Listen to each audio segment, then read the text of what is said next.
একটি ছোট্ট বানর প্রতিদিন ভোর হলেই কাজে বেরিয়ে পড়ত। কখনো মাথায় ভারী ইটের বোঝা, কখনো রোদে বৃষ্টিতে ফেলে দেওয়া বোতল কুড়ানো। তার ছোট্ট শরীরটা ক্লান্ত হয়ে পড়লেও মনটা হার মানত না, কারণ বাড়িতে অপেক্ষা করছিল তার অসুস্থ দাদি। দাদির কষ্টের কথা ভাবলেই তার মনে জেগে উঠত অদ্ভুত শক্তি।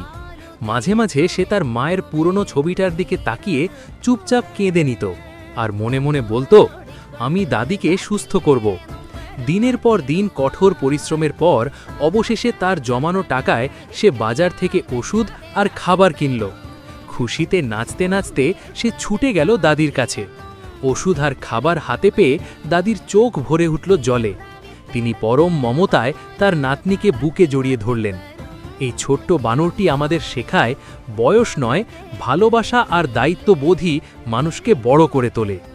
ভিডিওটি ভালো লাগলে লাইক, শেয়ার আর সাবস্ক্রাইব করতে ভুলবে না। তোমার মনে কি হলো কমেন্ট করো।